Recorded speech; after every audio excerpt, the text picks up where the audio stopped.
एक सुनसान जंगल, और उस जंगल में बुरी तरह से जख्मी एक आदमी किसी से बचने की कोशिश कर रहा था। नमस्कार, मैं हूं सिद्धार्थ शुक्ला और सावधान यूपी फाइट बैक नाउ में मैं आपका स्वागत करता हूं। आखिर इस आदमी पर हमला किसने किया? किसी इंसान ने या किसी जानवर ने? ऐसी कौन सी मजबूरी थी, क्या वजह थी जिसके चलते वो इन हालातों में पहुंच गया?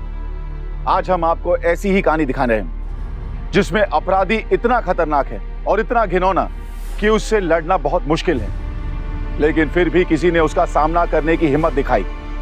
आइए देखते हैं यूपी की ये दिल दहला देने वाली घटना।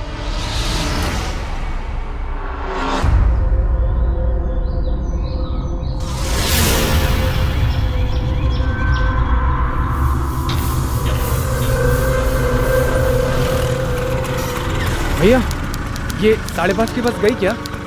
अभी नहीं आई है, बस आती होगी। Okay, thank you.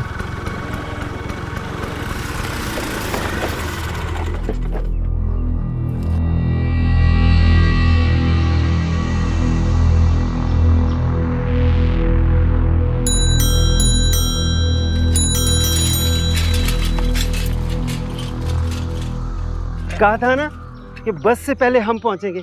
पहुंच गए ना?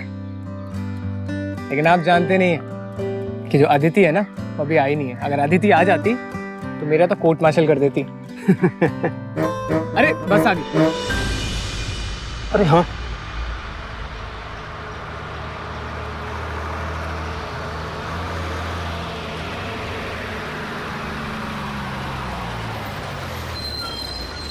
भैया।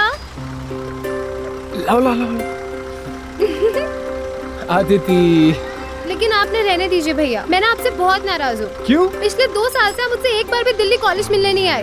और देखिए, दिस इज नॉट फेयर ना भैया। रक्षाबंधन के दिन भी मैं आपसे मिलने के लिए आ रही हूँ। अदिति बस, मेरी क्लास बाद में लेना, पहले इनसे मिल लो। काशी भैया, मेरे घर के मालिक, मेरे भाई, मेरे दोस्त, सब कुछ। तो आप है काशी भैया। मैंने ना आपकी बहुत तारीफ सुनी है भैया के मुँह से। भैया हमेशा यही कहते हैं कि घर से इतनी दूर गाँव में सिर्फ आप ही है जो उन्हें अपना बनाकर रखते हैं। और हाँ, महुआ भाभी भी। अरे हाँ, महुआ भाभी से मुझे याद आया कि मैंने सुना है कि महुआ भाभी बहुत ही अच्छा खाना बनाना जानती है। और खाने से मुझे याद आया कि मुझे बहुत जोर से भूख लगी है। अरे जैसन बोला था वैसन ही है आपकी बहन। और जल्दी चलो, सामान हम लेते हैं। आप भैया के साथ जल्दी चलिए। चलिए आप।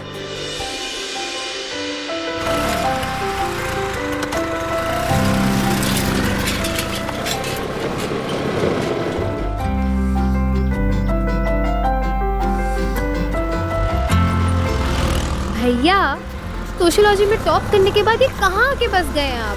आपको तो दिल्ली में कितनी अच्छी नौकरी मिल सकती थी। आपको घर की याद नहीं आती है? घर की याद आती है, पर क्या करूँ, ये घुमक्कड़ वाले सपने जो देख लिए थे मैंने, इसीलिए भटकता रहता हूँ घर से बाहर। सोशियोलॉजी की डिग्री मैंने इस नौकरी वोकरी के लिए नहीं की, यू नो ना। मैं कुछ डिफरेंट करना चाहता हूँ सोसाइटी के लिए, वो भी ग्राउंड लेवल से। बातें तो बहुत कर लेते हैं लोग, पर तकलीफ में रह के ज़रूरतमंदों की मदद ऐसा कोई नहीं करता। यहाँ के लोगों को बेसिक नीड्स के लिए भी जद्दोजहद करनी पड़ती है, और सबसे ज़्यादा सफ़र करते हैं यहाँ के बच्चे। इसीलिए मैं इन बच्चों को प्राइमरी स्कूल में पढ़ा रहा हूँ। इन बच्चों को भी तो हक है ना आगे पढ़ने का। भैया, मुझे भी ना आपके स्कूल के बच्चों से मिलना है, उन्हें पढ़ाना है, और पूरा गाँव भी तो घूमना है अभी। भैया, मुझे भूख लग रही है। आपके ये 8 किलोमीटर कब खत्म होंगे? तुम्हारी मजाक करने की आदत गई नहीं अभी तक। हाँ, टोल के आगे ही है वो। निर्भय एक पढ़ा लिखा लड़का था, और अगर वो चाहता तो उसे शहर में एक अच्छी खासी नौकरी भी मिल जाती, लेकिन वो गांव में रहकर गांव के लोगों के लिए काम करना चाहता था। अदिति बहुत दिनों से अपने भाई से नहीं मिली थी और इसीलिए वो गांव आई थी, लेकिन वो उस गांव के हालातों से वाकिफ नहीं थी।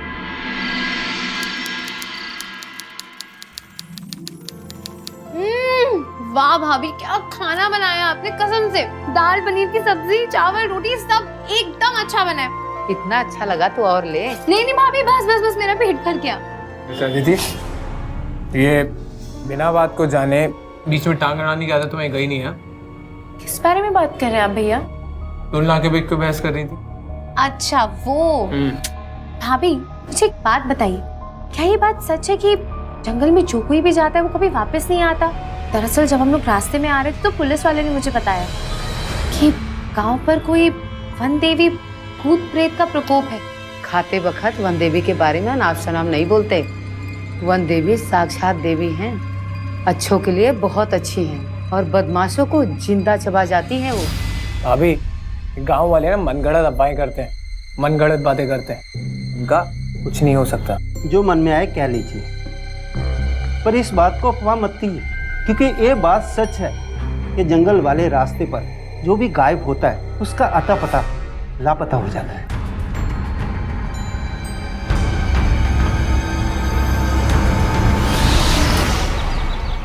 नमस्ते टीचर। नमस्ते बच्चों, बैठो। आज ये आपको पढ़ाएंगे। ये है अदिति दीदी, मेरी छोटी बहन। नमस्ते करो। नमस्ते दीदी। नमस्ते। दीदी आप बहुत अच्छी है। Thank you. दीदी आज आप क्या पढ़ाएंगी? मैं ये सोच रही थी कि मैं तो आप लोगों के गांव में नहीं हूँ, तो क्यों ना आप लोग मुझे अपने गांव के बारे में बताओगे ना? हाँ, तो मैं ये पूछ रही थी कि आपके गांव में एक ऐसा जंगल है ना जहाँ पे लोग गायब हो जाते हैं हमेशा हमेशा के लिए, क्या ये बात सच है? हाँ दीदी, वहाँ भूत रहता है। दीदी मेरी दादी माँ कहती है मुंह बंद करके सोना चाहिए, नहीं तो जंगल वाला राक्षस पेट में घुस के सारा खाना खा लेता है। दीदी एक दिन आप भी गायब हो जाओगी। जो जंगल की देवी पे हंसता है वो गायब हो जाता है, वो गायब हो जाता है, वो गायब हो जाता है, वो गायब हो जाता है।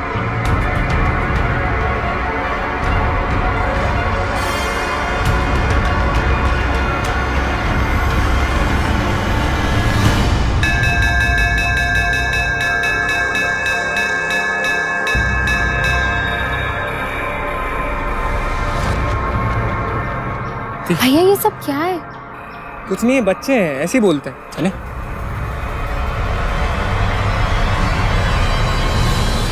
गांव में एक डर फैलने लगा था। लोग अजीब तरह से गायब होने लगे थे। माँ बाप के पास अपने बच्चों को देने के लिए कोई जवाब नहीं था, इसलिए उन्होंने झूठी कहानी बनाना शुरू कर दिया ताकि डर ना फैले। पर सच क्या था? क्या गांव में सचमुच कोई मायावी शक्ति थी या ये सब बस एक मनगढ़ंत कहानी? आखिर लोग कहां गायब हो रहे थे? अदिति चुप बैठने वालों में से नहीं थी। उसे लग रहा था कि दाल में कुछ काला है। ये कहानियां कितनी सच है ये तो अभी पता नहीं चल पाया, लेकिन अदिति ने मामले की तह तक जाने की ठान ली थी। कितना समझाया था, रात को अकेले जंगल से मत आना, मारे नहीं, वो गायब हो गए। क्या होगा मेरा? कहाँ जाओगी ढूंढने उनको?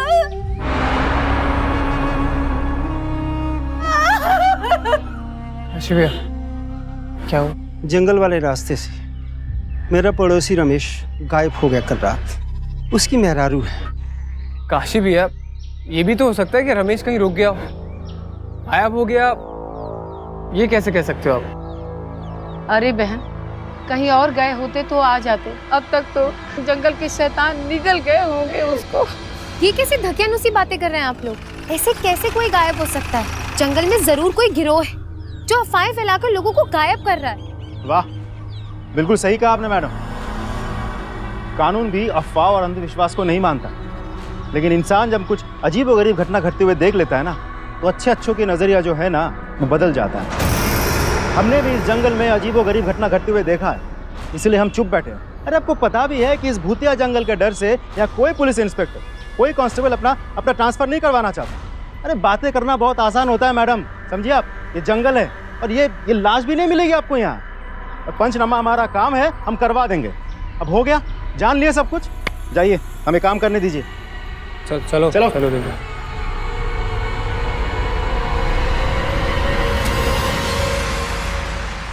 भैया, पूरा गांव अंधविश्वास में जकड़ा हुआ है। हैरानी तो मुझे ना पुलिस पर आ रही है। हद हो गई, वो भी यही सोचते हैं।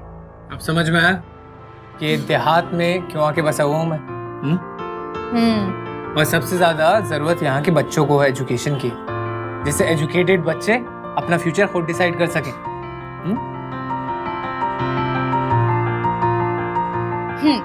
मुंह मीठा कीजिए। काम चलिए लाइए मेरा गिफ्ट। ये लो तुम्हारा गिफ्ट। भैया ये क्या है? आपके पास इतना भी टाइम नहीं था कि आप मिलने जाके गिफ्ट ले आते? दिस इज नॉट फेयर भैया। ठीक है, आपके पास टाइम नहीं था, लेकिन मैं आपके लिए रिटर्न गिफ्ट लाई। रुकिए। अच्छा क्या है? टन टन डियो। Oh my god, thank you so much. मुझे पता है ना कि मेरा फेवरेट डियो है। ये पूरे गांव में कहीं नहीं मिलता ये ब्रांड। इसे मैं अपने पास रखूंगा हमेशा अपनी जेब में। आखिरकार मेरी बहन ने दिया है, उसकी निशानी है। हाँ, thank you so much. Kashi भैया, अब आपकी बारी।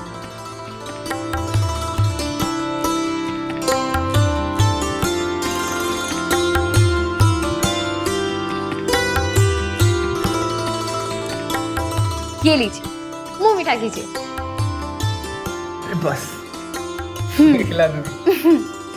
लेकिन भैया, मुझे आपसे ना गिफ्ट में पैसे नहीं चाहिए। तो फिर क्या चाहिए? आप ना मेरे लिए थोड़ा सा वक्त निकाल के ना मुझे पूरा गांव घुमा दीजिए, और मुझे वो जगह भी देखिए जहाँ पे लोग गायब होते हैं। पर्दाफाश जो करना है। बिल्कुल नहीं काशी भैया, आप इसको पूरा गांव घुमाना, लेकिन वो जंगल देखने की बात करे ना तो कान पकड़ के भैया वापस घर ले आना। बड़ी आई लेडी जेम्स बॉन्ड।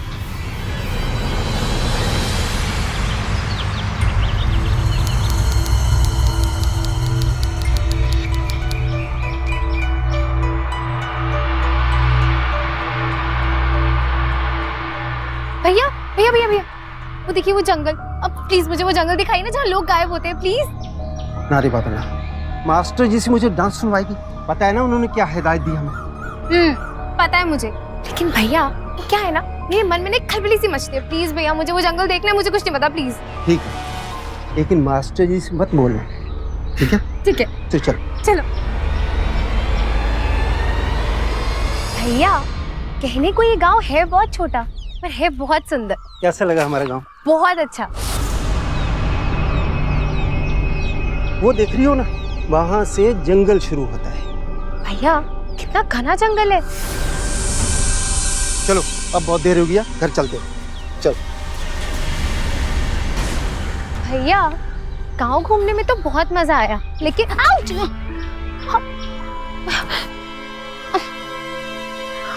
चप्पल भी टूट गई, ऊपर से प्यास भी बहुत लग रही है। अब वो देखो कुआं। अरे हाँ पता है, मैं अभी पानी लाता हूँ, सारी प्यास और थकान मिट जाएगी। नहीं भैया, अब पानी में खुद जाके निकाल लूंगी। आप प्लीज ये चप्पल जुड़वा दीजिए, मेरे पैर में बहुत तकलीफ हो रही है। ठीक है, आप पानी पी के यहीं पे बैठना, मैं अभी बनवा के लाता हूँ।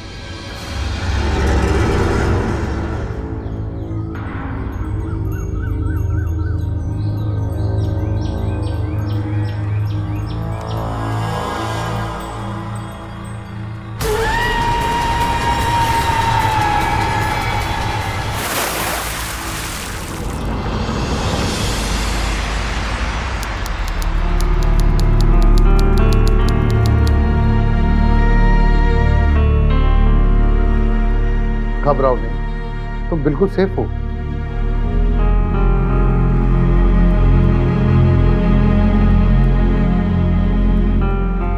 मैं डॉक्टर रस्तोगी हूँ। तुम्हारे भाई ने मुझे फोन किया कि तुम कुएं में गिर गई हो और 2 हवलदार तुम्हें उठाकर घर लाए। टाइम पर वो लोग नहीं लेके आते तो क्या होता? अच्छा एक बात बताओ, तुम कुएं में कैसे गिर गई? कुछ याद आ रहा है तुम्हें? मुझे प्यास लग रही थी और मैं कुएं से पानी निकाल रही थी। मुझे पता नहीं किसी ने पीछे से धक्का दे दिया, उसके बाद मुझे याद नहीं है। कोई। दीदी, तेरे काशी भैया कहाँ हैं? वो तो तेरे साथ ही थे ना। ये अभी तक घर नहीं आए। वो मेरी चप्पल जुड़वाने के लिए गए थे। तेरे भैया कहाँ गए? ठीक हूँ भैया। पुलिस स्टेशन गया था। भैया का कोई पता नहीं कहाँ होंगे। मुझे तो बहुत ज्यादा चिंता हो रही है उनकी। मास्टर जी, सारी चिंता आप ही कर लेंगे। अरे कुछ चिंता भगवान को करने दीजिए, भगवान सबकी रक्षा करेंगे और भैया भी आ जाएंगे, चिंता मत करो। मैं चलता हूँ और कोई प्रॉब्लम हो तो मुझे फोन कर देना, ठीक है? ठीक है, आइए डॉक्टर साहब, छोड़ देता हूँ।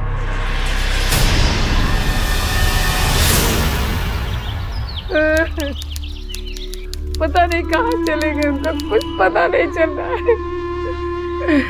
समझ में ही नहीं आ रहा ये हो क्या रहा है। अदिति को कोई कुएं में धक्का दे के मारने की कोशिश करता है। काशी भी अचानक से गायब हो जाते हैं। काशी के लौट के आने का संभावना तो दिख नहीं रहा है हमें, वो भी गायब हो गया होगा शायद। ये आप क्या कह रहे हैं दरोगा बाबू? क्यों? इस जंगल में जो गायब हो जाता है उसके बारे में कुछ और भी कहा जाता है क्या? नहीं ना, जंगल से वापस नहीं आएगा वो। गायब हो गया तुम्हारा पति, और पंचनामा करवाना है वो हम बाद में करवा देंगे। लड़की का बयान लो पहले। लेकिन कल वो मेरे साथ घूम रहे थे और मेरी चप्पल जुड़वाने के लिए गए, उसके बाद पता नहीं कहाँ गायब हो गए। अब कोई मुझे कुएं में धक्का देकर मारने की कोशिश क्यों करेगा?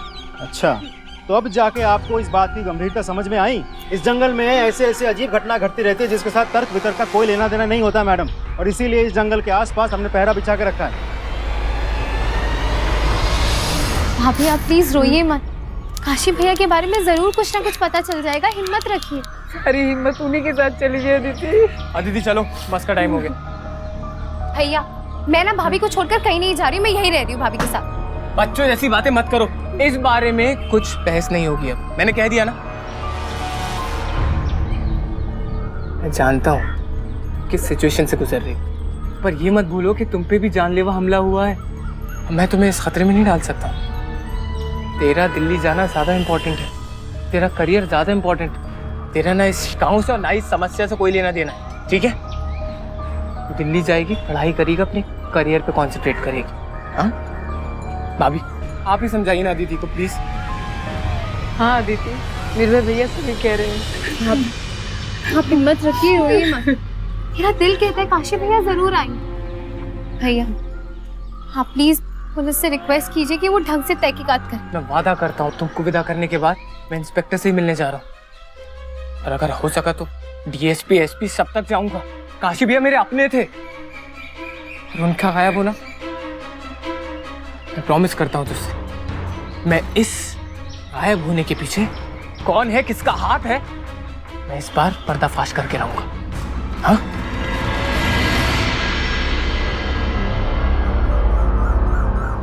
ख्याल रखिए।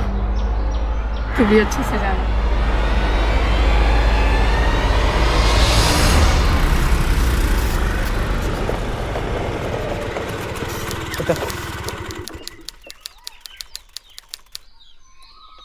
लो भैया हाँ, जैसे आपको काशी भैया के बारे में कुछ भी पता चले आप प्लीज मुझे बताइएगा। ऐसी बातें करती है पगली, क्यों नहीं बताऊंगा। तेरे बैग किधर है?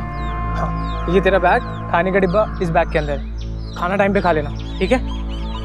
तेरा हैंडबैग कहाँ है? ओ भैया, हैंडबैग तो मैं घर पर ही भूल के बेड पर रखा था भैया। उसमें मेरा कार्ड होल्डर, आईडी कार्ड, पैसे सब कुछ उसी में ही है। हैंडबैग नहीं? अच्छा सुन, मैं अभी आता हूँ, ठीक है? यूं गया यूं आया, तू फिक्र मत कर। हाँ। मौसी नमस्ते, मैं 2 मिनट में आऊँगा, आप इसका ख्याल रख लेंगी प्लीज, ठीक है? आया ना, आया 2 मिनट में। हाँ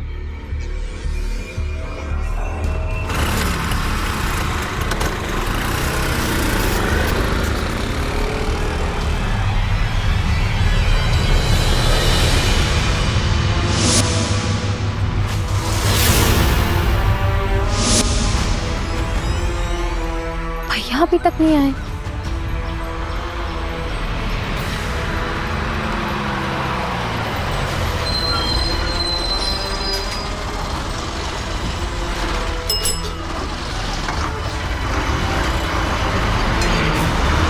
अब मौसी आप रुक जाइए ना, भैया आएंगे वो आपको छोड़ देंगे। ठीक है बेटा।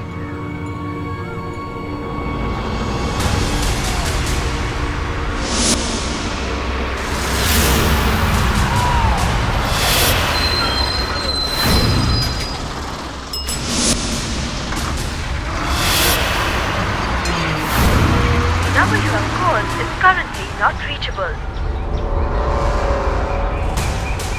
फोन भी नहीं लग रहा है।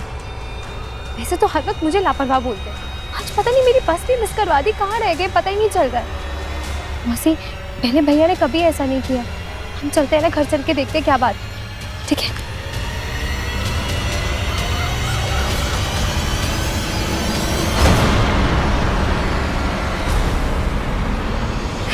भाभी, अरे भाभी भैया कहाँ हैं? क्या हुआ?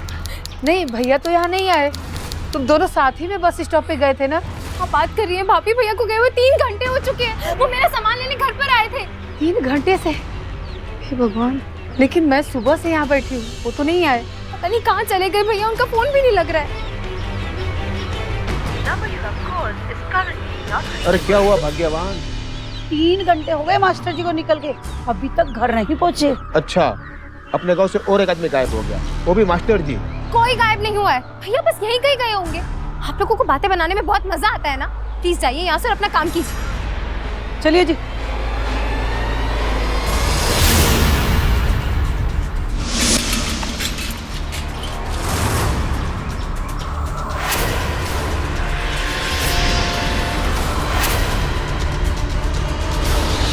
रहस्यमय तरीके से गायब होने वाली लिस्ट में अब निर्भय सिंह का नाम भी शामिल हो चुका था और अदिति इस बात से काफी परेशान थी। अब उसे इस राज को जल्दी सुलझाना था क्योंकि उसके भाई की जान खतरे में थी, लेकिन उसके पास कोई सुराग नहीं था। उसे खुद समझ में नहीं आ रहा था कि वो अपने भाई को कैसे ढूंढे। इंस्पेक्टर साहब, इंस्पेक्टर साहब, इंस्पेक्टर साहब, मेरे भैया गायब हो गए। इंस्पेक्टर साहब, आप अभी अपनी टीम को लेकर प्लीज यहाँ से चलिए, जंगल में मैं आपके साथ चलूंगी। मुझे यकीन है कि वहाँ पे सारी अफवाहें गलत है। वहाँ पर जंगल में कोई एक गिरोह है जो लोगों को गायब करता है। मेरे भैया की जान बचा लीजिए इंस्पेक्टर साहब, मैं सुबह से उन्हें ढूंढ ढूंढ के परेशान हो गई हूँ, पूरा गांव ढूंढ चुकी हूँ, वो कहीं नहीं मिल रहे। अरे बैठिए, पहले रिपोर्ट तो दर्ज करवाइए। बैठिए। इंस्पेक्टर साहब, ये सब हम बाद में कर लेंगे, आप प्लीज अभी चलिए ना। आपको क्या लगता है हम खाली बैठे हैं यहाँ? हाँ, हमारे सर पे हजारों काम होते हैं। अब बैठिए शांति से, पहले रिपोर्ट तो दर्ज करवाइए, फिर हम सोच के देखेंगे कि सर्च ऑपरेशन चलाना है या नहीं, क्योंकि पिछले 48 घंटों में ये गायब होने की तीसरी घटना है, समझिए आप? तो एक बात कहें आपको, मुझे तो ऐसा लगता है कि जंगल की देवी को भूख बहुत ज्यादा लगी थी, इसलिए तीनों के तीनों को एक साथ निकले। दुख तो हमें है ही, लेकिन हम क्या कर सकते हैं? अब किस किस को ढूंढे, कहाँ कहाँ जाए ढूंढे? ये कैसी बेहुदा बातें कर रहे हैं आप इंस्पेक्टर साहब? आप ओझा या तांत्रिक हैं या इस चौकी के इंचार्ज? अगर आपने हमारी कंप्लेंट पर सही तरह से एक्शन नहीं लिया ना, तो मैं आपको पहले ही बता देती हूँ, मैं एसपी डीएसपी सबसे बात करूंगी, सबके पास जाऊंगी। और जितना मैं जानती हूँ, आपके इस गैर जिम्मेदाराना रवैये के लिए ना आपको आपकी नौकरी से हाथ भी धोना पड़ सकता है, समझे आप? देखिए मैडम, हम तब से आपको अबला नारी समझ के समझाया जा रहे हैं और आप हम पे ही चिल्ला रही है, धमका रही है आप। चलिए, हम रिपोर्ट नहीं लिखेंगे, जहां जाना है जाइए, रिपोर्ट कीजिए, कुछ नहीं होगा। और यहाँ एसपी डीएसपी कोई नहीं आने वाला है। ठीक है, आपको जो करना है वो आप कीजिए और जो हमें करना है वो हम करेंगे। चलिए। अरे वो मैडम, काहे अपनी जान देने पे तुली हुई है आप? हाँ, एसपी डीएसपी से मिलने का इरादा छोड़ दीजिए और इस जंगल से चलते बनिए। अब आपके आगे पीछे तो कोई रोने वाला है नहीं, कहीं आपको कुछ हो जाए तो रिपोर्ट लिखवाने ससुरा कोई नहीं आएगा, यहाँ जंगल है ये। चलिए।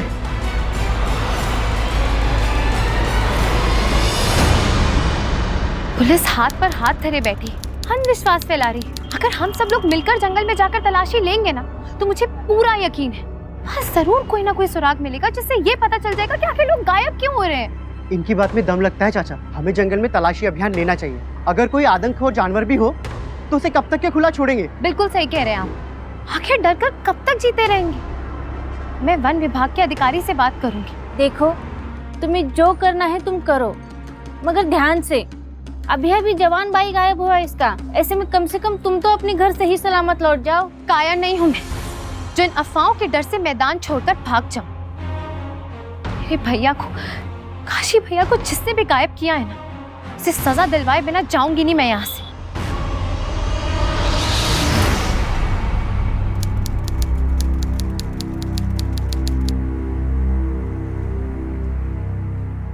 ठीक तो है ना भाभी? घबराने की कोई बात नहीं है, थोड़ा आराम और नींद मिलेगी तो ठीक हो जाएंगी। मैं कुछ गोलियां दे रहा हूँ, खाने के बाद दे देना। ऐसे में भूख और नींद किसे सताती है डॉक्टर? मैं समझ सकता हूँ, पहले काशी और फिर मास्टर जी का इस तरीके से गायब होना बहुत ही दुखद है। मास्टर जी मेरे छोटे भाई जैसे थे, मैं तुम्हें और लोगों की तरह पीठ दिखाकर भागने के लिए नहीं कहूंगा। उसकी छानबीन होनी चाहिए और जांच में अगर मेरी जरूरत पड़े तो मुझसे मदद मांग लेना। Thank you doctor. मैंने सुना है गांव वाले कह रहे थे कि तुम शहर जा रही हो सीनियर ऑफिसर से मिलने के लिए और फॉरेस्ट ऑफिसर से मदद मांगने के लिए। जी, क्योंकि यहाँ के चौकी का इंचार्ज भी अंधविश्वास से डूबा हुआ है। ओह माय गॉड, मैं कल शहर की तरफ जा रहा हूँ, तुम मेरे साथ चलो, मुझे कंपनी मिल जाएगी और पुलिस स्टेशन में मेरी अच्छी खासी पहचान है, मैं उनसे खुद कह दूँ। ठीक है, तो हम साथ ही चलते हैं। ओके, तो मिलते हैं शाम को, ठीक है? चलो, नमस्ते, अपना ख्याल रखना। हाँ भाभी, अरे ये स्टेथो डॉक्टर भूल गए, मैं देकर आती हूँ। भाभी, डॉक्टर साहब, अब डॉक्टर साहब, ये आपका स्टेथोस्कोप रह गया। हाँ हाँ, मैं हेल्प कर देती हूँ। हाँ दीजिए।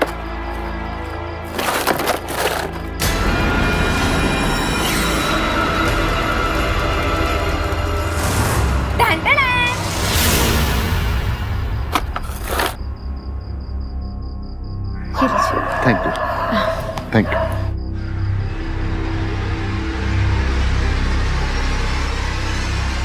ये ड्यू डॉक्टर साहब का भी हो सकता है, लेकिन फिर भैया ने ऐसा क्यों कहा था कि ये ड्यू पास के शहर में भी नहीं मिलता? मुझे पता है ना कि मेरा फेवरेट ड्यू है, ये पूरे गांव में कहीं नहीं मिलता है ब्रांड।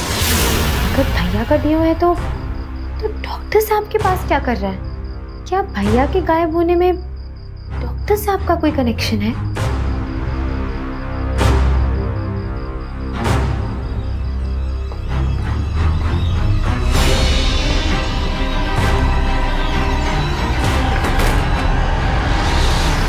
शक की बात तो है, पर इतनी सी बात के लिए किसी को दोषी कहना ठीक नहीं है। उनका भी तो हो सकता है। हो तो सकता है भाभी, लेकिन मुझे पता लगा।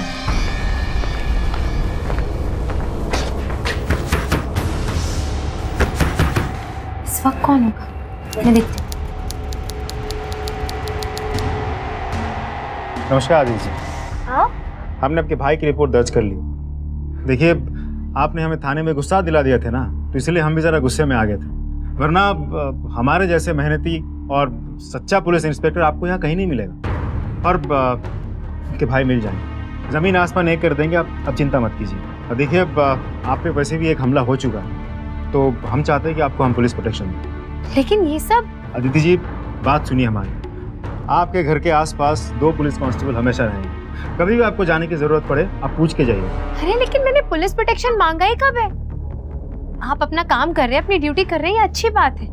आपने FIR भी दर्ज कर ली, लेकिन मुझे ये पुलिस प्रोटेक्शन नहीं चाहिए। अदिति जी, आप समझते काहे नहीं? देखिए, आप क्या चाहते हैं क्या ना चाहते हैं कुछ फर्क नहीं पड़ता। हमें लगता है कि आपको पुलिस प्रोटेक्शन देने चाहिए, हमने दे दिया बस।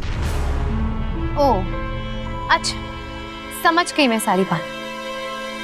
आप पुलिस प्रोटेक्शन के नाम पर हमें हमारे घर में नजरबंद करना चाह रहे हैं ना? फिलहाल ऐसा ही कुछ समझ लीजिए। देखिए, रात बहुत हो चुकी है, हम चलते हैं, नजर रखना।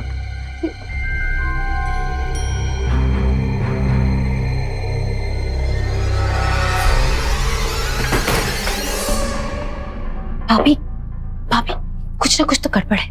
क्या हुआ? भाभी, अब तो मुझे पूरा यकीन हो गया, ये पुलिस इंस्पेक्टर, ये डॉक्टर साहब, ये लोग मिले हुए हैं और इनका कुछ ना कुछ तो लेना देना है गांव में गायब हो रहे लोगों से। वरना ये लोग नहीं चाहते कि मैं ये केस लेकर सीनियर ऑफिसर के पास जाऊं, वरना जो इंस्पेक्टर मुझसे सीधे मुंह बात करने को तैयार नहीं, वो आज पुलिस प्रोटेक्शन के नाम पे मुझे नजरबंद करके क्यों चला गया?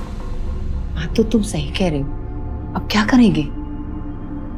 मुझे किसी भी तरह से शहर जाना होगा, वहां जाके DSP या SP साहब से बात करनी होगी। क्या करूं?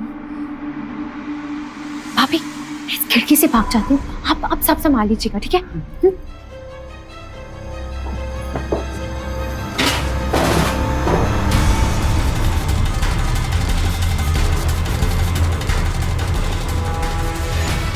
अरे लड़की भाग गई। अरे सर को फोन करता हूँ। हेलो, जैन सर, लड़की भाग गई ससुरी। कहाँ लोग? कब मैं सब एक काम ढंग से नहीं कर पाते। जाओ जाके जल्दी पकड़ो उसे, हम अभी आते हैं।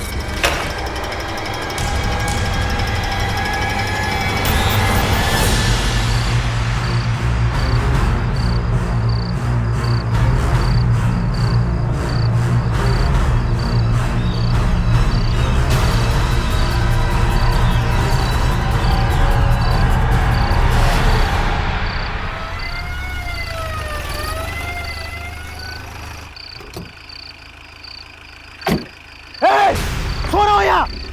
उस लड़की को जाते हुए देखा है क्या? नहीं सर, हमने तो जाते हुए नहीं देखा। अरे मारेंगे खींच के। कैसे देखोगे जाते? घोड़े बैठ के सो रहे हो यहाँ? जाओ हटाओ यहाँ सब तामझाम, बैठो गाड़ी में। अगर वो लड़की हमसे पहले डीएसपी साहब को वहाँ पहुँच गई ना तो हम सबकी नौकरी की तो। चलो बैठो बैठो, बेवकूफ कहीं के।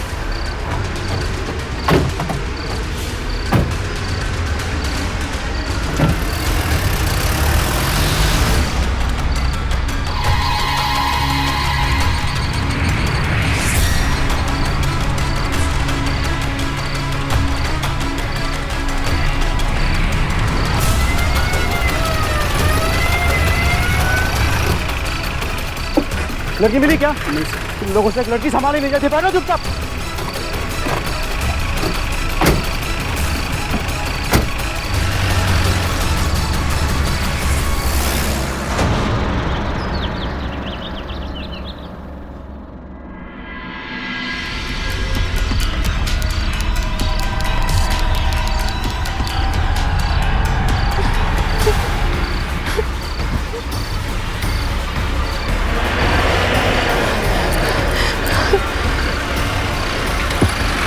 तुम यहाँ, मैंने तुमसे कहा था ना। और पानी देना।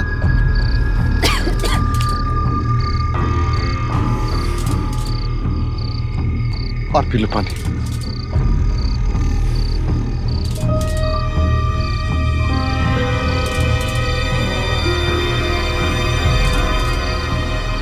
तुम ठीक तो हो ना?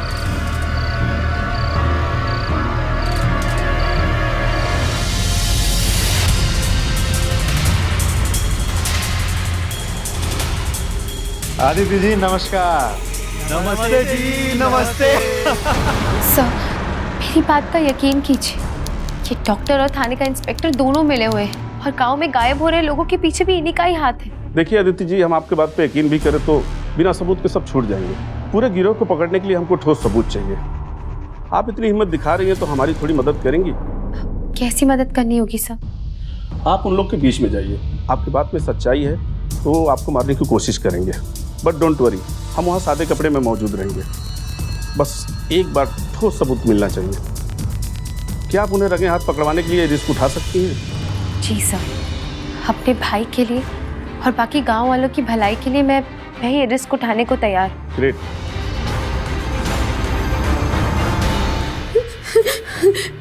आप ठीक तो हैं? जी सर, लेकिन इन लोगों ने मेरे भाई को और बाकी सब लोगों को। हाँ मैंने सुना, वी आर सॉरी। इन्हें इनके किए की सजा कानून देगा। आपने जिस हिम्मत और बहादुरी से इस रैकेट का पर्दाफाश किया है, मैं वीरता पुरस्कार के लिए आपका नाम अपने डिपार्टमेंट को सौंपूंगा। Well done. आइए चलिए। एक मिनट सर।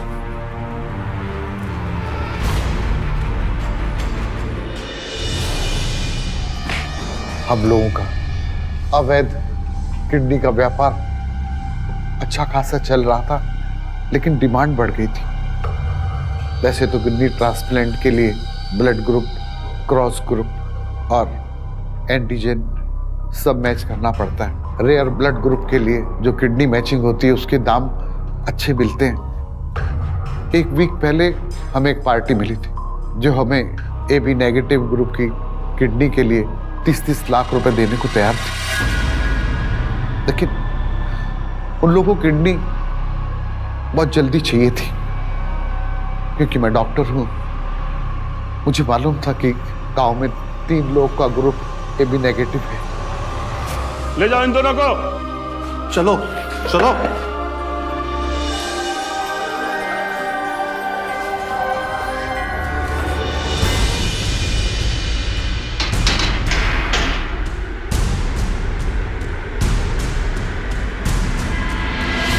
गिद्ध वो पक्षी होता है जो जानवर या इंसान के मरने का इंतजार करे ताकि वो उसे नोच कर खा सके। जो इंसान अपने स्वार्थ के लिए दूसरे इंसान को मार डाले और पैसों के लिए उसके बॉडी के ऑर्गन्स का धंधा करे, वो इंसान के रूप में गिद्ध है। खतरनाक हालातों का सामना करते हुए अदिति ने ऐसे लोगों की सच्चाई सामने लाई जो कि वाकई काबिले तारीफ है। डॉक्टर कमलेश रस्तोगी और उसके हॉस्पिटल के ward boy inspector Manik Mehra और चारों कांस्टेबल को डकैती और हत्या के लिए IPC section 396, 302, 120 B criminal conspiracy के लिए और मानव अंग की तस्करी के लिए 2011 के विशेष कानून के तहत दोषी पाया गया और उन्हें उम्र कैद की सजा सुनाई गई। साथ ही उन पर 20-20 लाख रुपए का जुर्माना भी लगाया गया। WHO की रिपोर्ट के अनुसार आज भारत में हर घंटे एक किडनी गैर कानूनी तरीके से बेची जाती है। इसे रोकने के लिए जरूरी है कि हम सब अंगदान करें ताकि जरूरतमंद लोगों को नया जीवन मिल सके। नेत्रदान की तरह अंगदान भी बहुत जरूरी है।